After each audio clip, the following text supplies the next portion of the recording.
Alerte coronavirus. Attention, attention, le coronavirus se transmet très facilement et fait des ravages. Pour l'éviter, le port du masque de protection est obligatoire en tout lieu.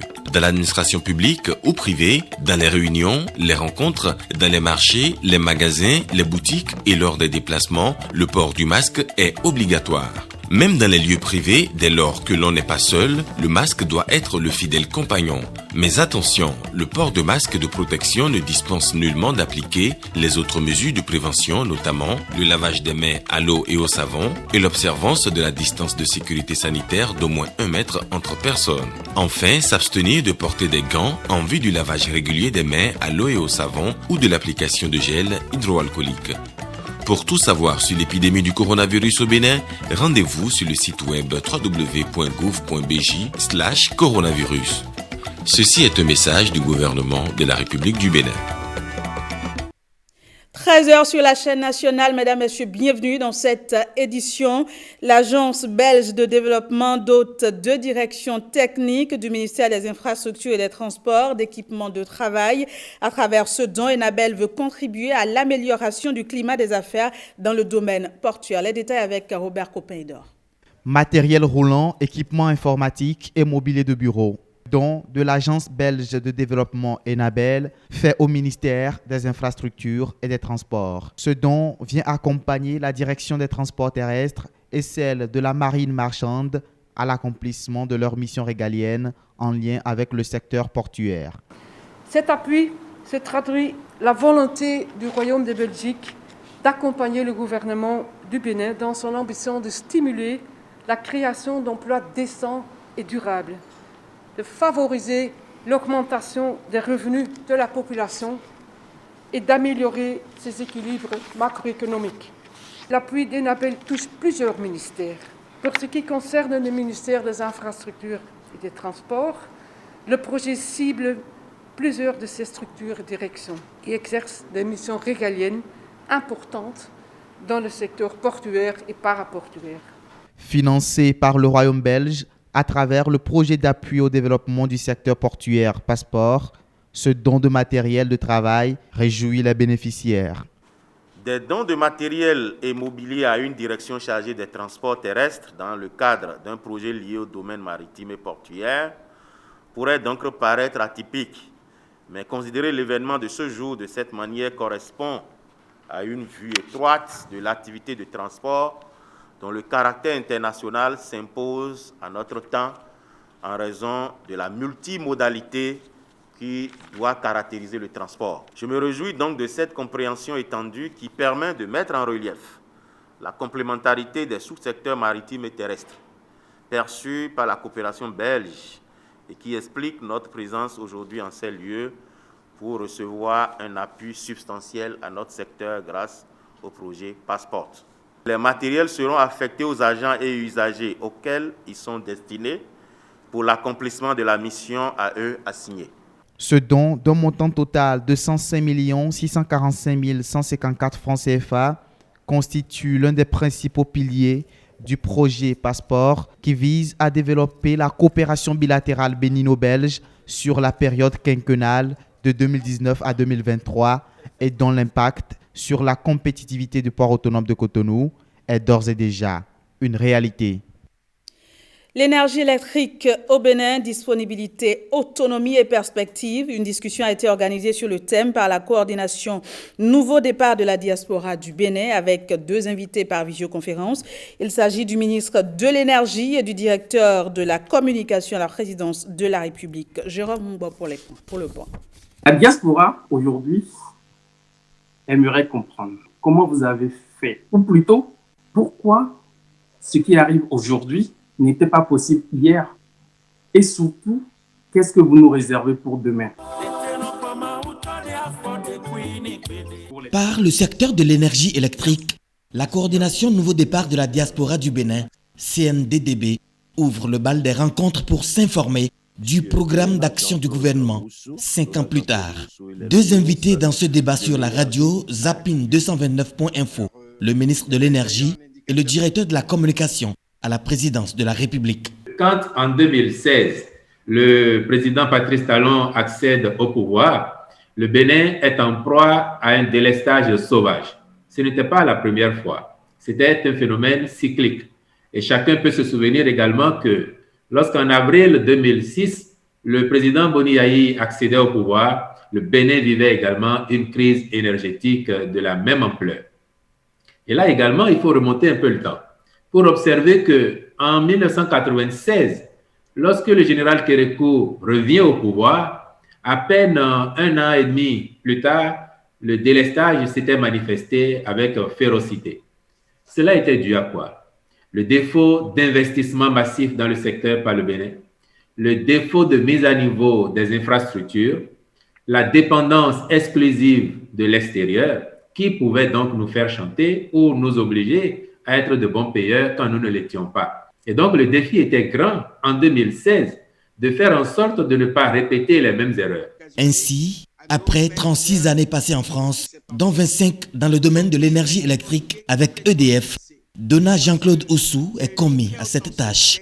Une de mes premières actions sur recommandation du président de la République, c'était de prendre langue ou attache avec notre plus grand fournisseur qui était le Nigeria.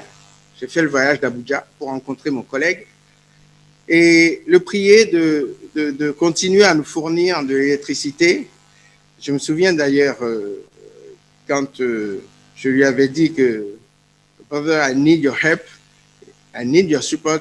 Il dit, il n'y a pas de problème, but you need to pay. Il fallait payer, absolument. Une dette de plus de 40 milliards de francs CFA, la location de groupes à hauteur de 180 MW, la réhabilitation de 3 centrales musées électriques, avec cerise sur le gâteau, la construction d'une centrale thermique de 120 MW à Maria Gleta. Au bout d'un an d'utilisation, cette centrale a confirmé un taux de disponibilité de plus de 98%, ce qui est extraordinaire et du jamais vu dans la sous-région, avec une utilisation du gaz à plus de 90%. En plus de cette centrale, nous avions lancé un appel d'offres pour la construction d'une deuxième centrale du même type, de la même capacité, avec cette originalité maintenant qui serait d'associer les deux en cycle combiné pour augmenter encore leur capacité de production sans augmenter la carburation. Nous continuons effectivement à la fois en travaillant sur la production, comme je viens de le dire, mais également sur le transport, où nous avons fait des prouesses extraordinaires avec intégration des fibres optiques qu'on pourra aussi utiliser dans ce cadre. Pour vous dire qu'au niveau transport, nous avons augmenté de près de 70% le nombre de kilomètres de lignes haute tension que nous avons dans notre pays. C'est-à-dire tout ce qu'on a pu obtenir en 56 ans, en l'espace de 4 ans, on a construit près de 70% supplémentaires.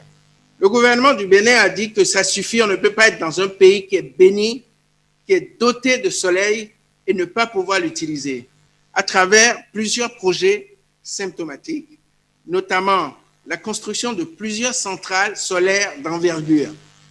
Mais à côté de ça, avec l'appui du Millennium Challenge Account, nous avions lancé également un appel d'offres international pour la construction de 5 autres centrales solaires d'une capacité totale de 50 MW. Parmi les 5, il y en a une de 10 également qui viennent compléter. Donc, en fait, c'est 50 plus 10 pour 60 MW. L'émission est suivie par plus de 700 concitoyens de la diaspora qui n'ont pas manqué d'assouvir leur soif de connaissance. La CICI qui dit qu'on a mentionné l'existence de la fibre optique à partir de l'énergie électrique. Est-ce qu'il existe un projet d'envergure dans ce domaine? C'est un peu transversal. Donc, sur la fibre, je peux rassurer que dès 2016, le gouvernement a fait un effort conséquent d'investissement pour déployer sur l'ensemble du territoire national au moins 2000 km de fibre optique afin de faciliter l'avènement du haut et du très haut débit Internet. Actuellement, la deuxième phase de ce projet se décline pour prolonger encore la fibre optique dans des localités où elle n'est pas encore allée. Et ça, c'est toujours dans le but de rapprocher autant que possible l'Internet des populations. Mais lorsque vous faites la promesse d'une indépendance, alors que nous n'avons pas, n'est-ce pas, ces ressources en combustible disponible dans notre sous-sol au Bénin, nous sommes toujours dépendants d'ailleurs. Alors, la promesse, l'indépendance sera-t-elle toujours une réalité lorsque, par exemple, nous serons à court de combustible? Je vous confirme que l'indépendance, elle est inéluctable. Inéluctable. Vous pouvez noter dans un coin et on peut se revoir fin 2022. Vous avez raison, pour garantir la disponibilité électrique, il faut pouvoir garantir la disponibilité des intrants. Et le carburant, le combustible est un intrant majeur. C'est pour ça que le projet de construction d'une unité flottante de stockage et de regazéification a été lancé, qui est un projet en fait énorme de plus de 50 milliards, qui a fait l'objet d'un appel d'offres international qui a été gagné par le groupe Total. On travaille ensemble pour que, au bout de 24 mois, cette infrastructure soit disponible. Pour 2025 au plus tard, le gouvernement fait le pari d'assurer l'autonomie énergétique via diverses sources propres, à un prix abordable et constamment disponible, aussi bien pour les concitoyens que pour les entreprises. Le projet qu'on a appelé Vinci, qui va permettre d'alimenter les grandes zones économiques qui sont mises en place, y compris la zone franche, est à près de 200 milliards. Et la CEB nous disait que c'est plus que tout ce que la CEB a investi pendant les 53 ans de son existence. C'est pour vous dire, ça, ce n'est qu'un seul projet. C'est pour vous dire à des niveaux d'investissement sans précédent, parce que le gouvernement a vraiment pris la mesure des choses et le décollage de notre pays passe par la disponibilité électrique durable, fiable pour nos concitoyens, les industriels, etc. Avec la volonté politique dans le domaine de l'énergie électrique, le Bénin tient le bon bout avec à la clé de lourds investissements en vue. Un véritable pas de géant en termes de bilan. La 8e Assemblée générale de la Fédération des chambres de commerce et d'industrie de l'Afrique de l'Ouest se déroule à Cotonou. Au cours de cette rencontre, les parties impliquées dans le commerce intra-CEDEAO réfléchissent sur les défis de la mise en œuvre des différentes politiques économiques. Voici les explications. Échange entre parties prenantes, membres de la CEDEAO impliqués dans le commerce sous-régional. Au total, 16 chambres de commerce d'Afrique de l'Ouest participent aux assises de Cotonou. Les délégués à cette Assemblée générale ont pour principale mission de présenter la position commune du secteur privé sur les différentes politiques pour le renforcement de l'intégration régionale et continentale. Notre Assemblée générale nous plonge au cœur de la problématique de la nouvelle stratégie d'intervention de la FEOACI pour les années à venir. Nous devons renforcer la coopération sud-sud pour plus d'autonomie, pour une industrialisation plus rapide de nos économies. À travers les 2 points inscrits à l'ordre du jour des travaux de l'Assemblée générale ordinaire, il nous revient de veiller à l'intégration de nos choix stratégiques pour les 2 années de la prochaine mandature. Les participants à cette Assemblée générale auront également à mener des réflexions en vue d'aider les entreprises de la sous-région à mieux faire face aux conséquences du coronavirus. Le thème de cette rencontre, faciliter une économie numérique africaine inclusive et favoriser le commerce ainsi que les investissements frontaliers en Afrique de l'Ouest à l'ère de la COVID-19, arrive à une période indiquée où nous observons des changements majeurs dans l'économie mondiale. L'année 2020 a été une année difficile pour les opérateurs économiques et les affaires pour des raisons bien connues, sans oublier les longues durées de confinement et les mesures barrières. J'ai voyagé à l'international à la recherche des solutions aux défis liés aux transactions commerciales et au climat des affaires. Nous avons opté pour des solutions technologiques et électroniques qui nous sont devenues la plaque tournante.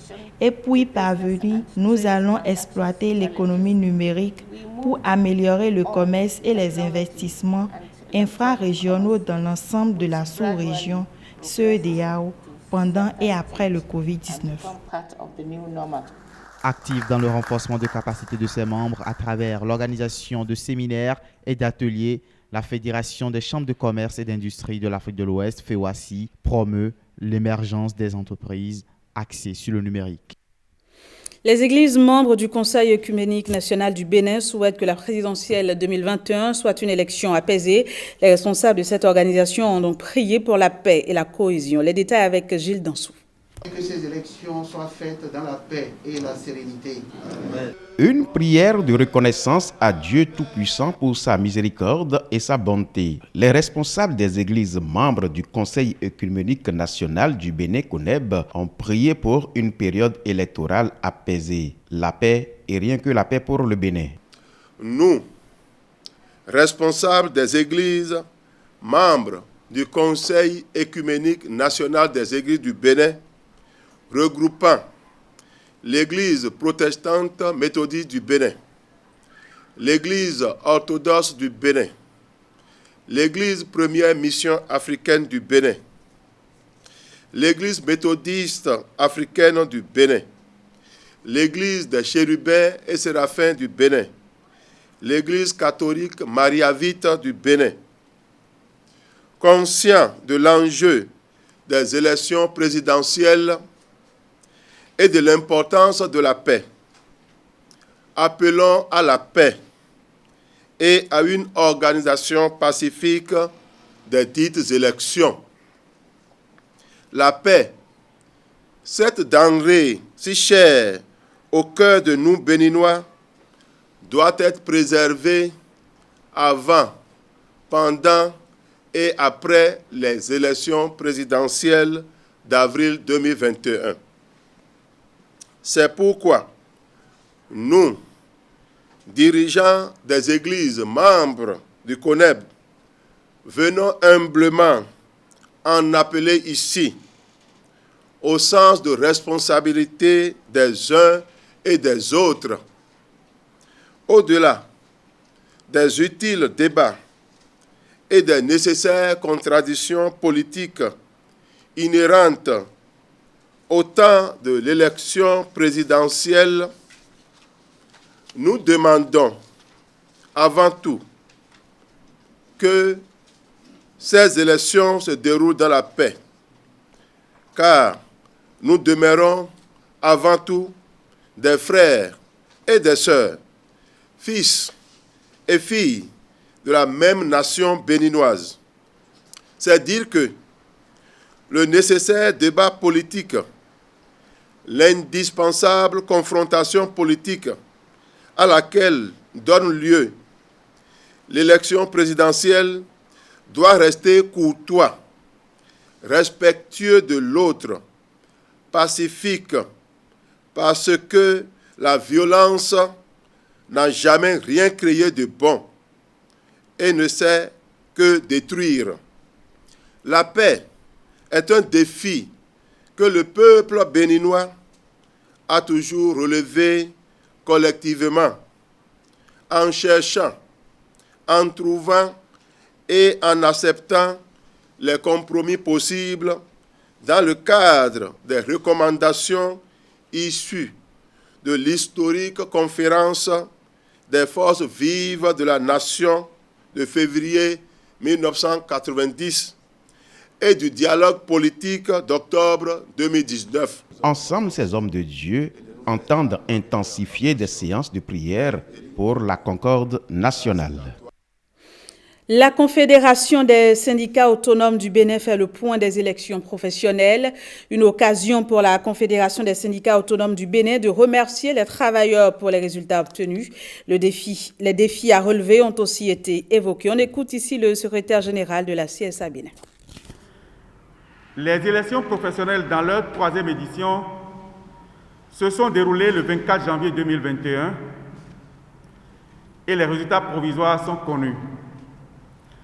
3 organisations syndicales ont réalisé le score de 20% au moins requis par les tests qui établissent les critères de représentativité dans notre pays. Comme à son habitude, la CSA Bénin donne l'exemple de la proactivité qui la caractérise, en étant la première à s'adresser à l'opinion publique pour livrer son analyse. Cette analyse s'intéressera aussi bien au processus qu'aux résultats. La composition du comité électoral national et son mode de fonctionnement ont pu être des éléments de fiabilisation du processus électoral. Toutes les parties prenantes au scrutin y sont représentées et les réunions se sont tenues assez régulièrement. Le choix du vote électronique est un élément nouveau dans notre pays. Ce choix a permis d'organiser un scrutin avec beaucoup moins de tracasseries et une certaine célérité dans la disponibilité des résultats qui, jusqu'à ce jour, n'ont pas encore été contestés, du moins officiellement. Les résultats sont satisfaisants pour la CSA Bénin, qui réalise un score de 48,07% dans le secteur privé et parapublic et devient la seule organisation représentative dans ce secteur. Elle a ainsi amélioré de 7 points ses performances de 2006 qui étaient de 41,16%. Dans le secteur public, la CSA Bénin est passée à un taux de 16,55% en 2021 contre 11% en 2006. Aujourd'hui, nous sommes particulièrement fiers d'avoir réalisé ainsi globalement un taux de représentativité de 23,08% contre 18% en 2006. Retenons également qu'en 2006, l'écart entre la CSA Bénin, arrivée deuxième, et l'organisation syndicale classée première était, tenez-vous bien, de plus de 26 points. En 2021, cet écart est de moins de 3%, est de moins de 3 points. Nous sommes sur une pente ascendante, chers camarades, et nous devons poursuivre les efforts. La CSA Bénin ne transigera pas avec les principes des pères fondateurs. Nous nous battrons pour conserver et accroître un leadership authentique et sain. Pour rendre hommage à 3 enseignants de son département de psychologie, l'Université d'Abomey-Calavi a organisé un colloque international. Plusieurs grands hommes de science ont pris part aux travaux. Sénia Deleke. Psychologie, culture et bien-être. C'est le thème retenu pour ce premier colloque international en hommage aux 3 enseignants admis à faire valoir leur droit à la retraite. L'événement était organisé par l'Université d'Abomey-Calavi. C'est une première, c'est le premier colloque scientifique international pour le département de psychologie, le laboratoire de psychologie appliquée, et qui est en même temps une première pour le Bénin, parce que nous avons le seul département de psychologie pour toutes les universités nationales publiques du Bénin. Et c'est un rendez-vous important que nous avons voulu double. D'abord, rendez-vous scientifique pour réfléchir par les temps qui courent à une problématique importante de la société, psychologie, culture et bien-être, nous permet d'être plus près de nos populations pour réfléchir à certaines problématiques qui minent notre société et apporter quelques solutions à travers ces jours de réflexion. L'initiative va réunir un parterre de scientifiques venus de la sous-région et de plusieurs pays d'Occident. Ce colloque est soutenu par plusieurs partenaires techniques et financiers. Je voudrais en cette occasion solennelle dire toute ma gratitude et celle du Plan international aux organisateurs pour avoir sollicité le Plan international Bénin pour accompagner l'organisation et la réussite de cet événement qui n'a que trop tardé à venir.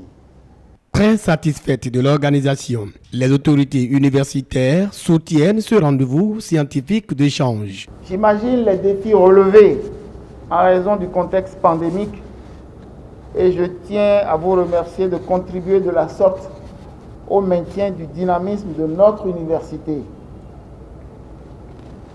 Je voudrais ensuite remercier et féliciter les collègues Denis Amousouye, Benou Poda, Lokono et Rogatien Segla.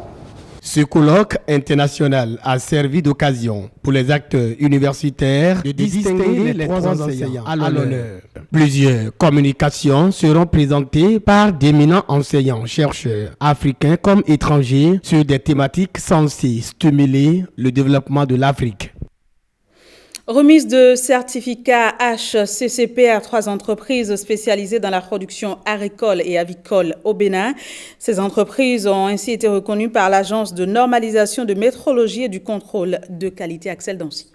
Accueil, amabilité et courtoisie, des qualités dont les entreprises de ces 3 promoteurs ont fait montre pour obtenir cette précieuse qualification. Le certificat HCCP entendait analyse des dangers physiques, chimiques et maîtrise des points critiques. La certification HCCP, ça apporte une garantie qualité, ça rassure le consommateur qui sait que l'entreprise ou les produits de l'entreprise qu'il achète sont engagés dans une démarche réelle de qualité et d'hygiène alimentaire pour leur garantir une meilleure santé. La qualité représente aujourd'hui la clé de la croissance et le développement de notre pays dans ce monde globalisé.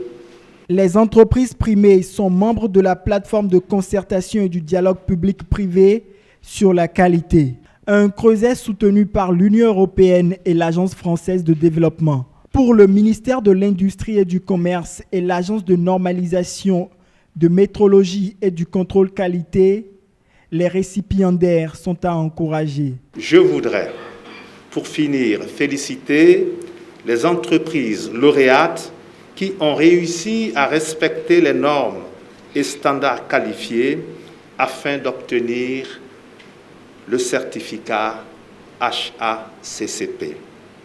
Ceci, je n'en doute point, est un vibrant appel à l'endroit des autres promoteurs des produits Made in Benin qui suivront les étapes afin de labelliser leurs produits et révéler davantage notre pays.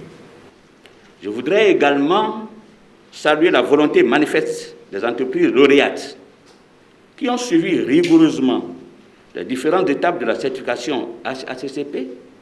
Et c'est la preuve de la bonne santé du partenariat public-privé au Bénin. Je les invite à mettre en œuvre les acquis en vue de maintenir le certificat pour éviter qu'au cours des audits de surveillance, les certificats ne soient pas suspendus ou retirés.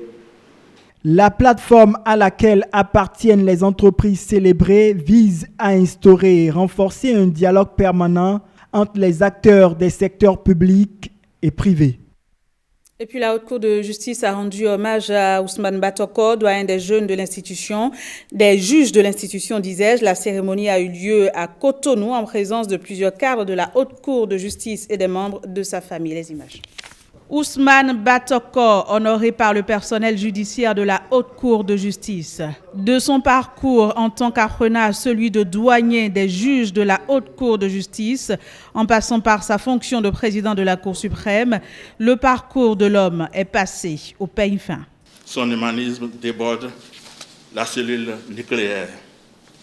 Aujourd'hui, au mois où vous achevez votre mandat, le second à la tête de la Cour suprême, et surtout, au regard de votre parcours, vous pouvez être rassurés. Et cela, tous ici seront d'accord, que les fruits ont tenu la promesse que les belles fleurs annonçaient. Monsieur le Président Batoko, le monde judiciaire est votre famille naturelle. La Haute Cour de justice en est exceptionnellement une autre. 10 ans au sein de cette institution est non seulement un record, mais une première. C'est pourquoi cette famille a pris l'initiative de rendre grâce avec vous au Dieu Tout-Puissant, à Allah le Miséricordieux, pour tant de dons reçus. Un juge original, source de lumière juridictionnelle ou encore l'homme au brillant destin, voilà entre autres les qualificatifs utilisés pour décrire l'hôte de cet événement. Si je me mets à exprimer l'émotion qui m'anime ici, je vais cramer devant vous. Pour vous dire que tout ce que vous avez dit nous va droit au cœur. Et pour immortaliser le moment, ce tableau portrait de l'hôte offert par ses collaborateurs. Cette édition, merci à la rédaction, merci à toute l'équipe technique et surtout merci à vous de nous avoir reçus chez vous. Au revoir et à très vite.